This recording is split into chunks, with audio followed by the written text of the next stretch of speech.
একটা মুসলমানের বাচ্চা বলো যে উলঙ্গ ছবি দেখে, তারে একবার বলো যে এই বেটা তুই এটা কাকে দেখছ মোবাইলে, যে নারী তার বিবস্ত্র ছবি দেখছো, এটা তোর মা? এই নাফরমান ছেলেরা, আমি বুঝি না, আমরা তো চেহারা দেখলেই বুঝি। আমি দাঁড় করাই, নারী আসক্ত ছেলে দাঁড় করাই, মোবাইলে উলঙ্গ ছবি দেখো আমি দেখাই, আমি দাঁড় করাই। বেনামাজি এক ওয়াক্ত সেজদা দাও নাই, আমি এখন দাঁড় করাই। আমি ইনশাআল্লাহ কোরআন সামনে বলবো, তো তুমিও কোরআন ধরে বলবা, কসম করে বলবা, আল্লাহকে কসম করে বলবা যে না, আমি নারী দেখি না, ছবি দেখি না, উলঙ্গ দৃশ্য দেখি না। বলো, এই তোমার মা? যাকে দেখো সে তোর মা বেটা, তোমার বোন, তোমার মেয়ে, তোমার ফুফু, তোমার খালা? এই অসভ্য, তো যাকে দেখো সেও তো কারো মা। তুমি কি চাও তোমার মাকে কেউ উলঙ্গ দেখো? কথা বলেন, একটা ছেলে বলো, বলো বাপ, বলো, বলতে হবে আজকে। বলো, তুমি চাও তোমার মাকে কেউ বিবস্ত্র দেখো? তোমার বোনকে, তোমার মেয়েকে, তোমার খালাকে, তোমার ফুফুকে? তাহলে তুমি কেন অন্যের মাকে দেখো? সে কি কারো মা না?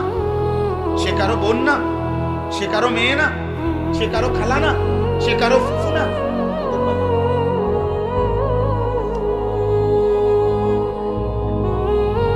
তোমার রক্তে ইনসান নাই? তুমি মানুষ না? তুমি পশু? আল্লাহ নবী সাল্লাল্লাহু আলাইহি সাল্লাম এই কথা বলছেন। এই কথা নবীজি বলছেন। নবীজি, আমি তো বললাম না, রাসূলুল্লাহ সাল্লাল্লাহু আলাইহি সাল্লাম এক যুবককে এই কথা বলছেন। এই যুবকের এই কথা বলার পরে যুবকের কলিজায় এমন ধাক্কা লাগছে, যুবক বলছে, ইয়া রাসূলুল্লাহ, আল্লাহর কসম আমি আর কোনোদিন জিনার রাস্তায় পা বাড়াবো না। নবী তখন তার জন্য তিনটা দোয়া করে দিছিলেন, আল্লাহুম্মা গফির যামবাহু ওয়া তাহহির কলবাহু ওয়া হাসসিন ফারজাহু। আল্লাহ আমার এই যুবকের গুনাহ মাফ করে দেন, আমার যুবকের অন্তর পবিত্র করে দেন, আমার যুবকের লজ্জাস্থানকে পাক করে দেন।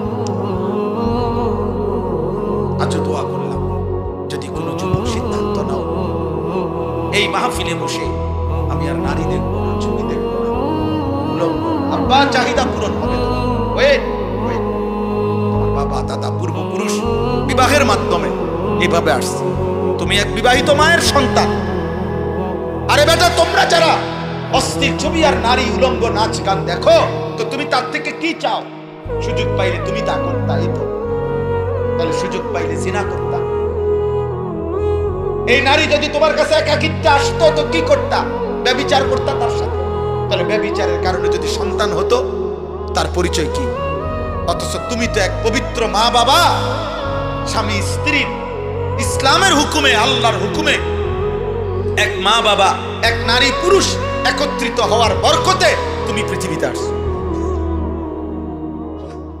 তুমি তো এক পবিত্র মা বাবার পবিত্র সন্তান, তো তুমি কেন অপবিত্র কামনা করো? এর দ্বারা কি তুমি তোমার মাকে অপমান করো না? এর দ্বারা কি তুমি তোমার বোনকে অপমান করো না? এর দ্বারা তুমি কি তোমার মেয়েকে অপমান করো না? আমি অনুরোধ করব, আফসোস করতে হবে বাবা, দুনিয়াতেও আখিরাতেও।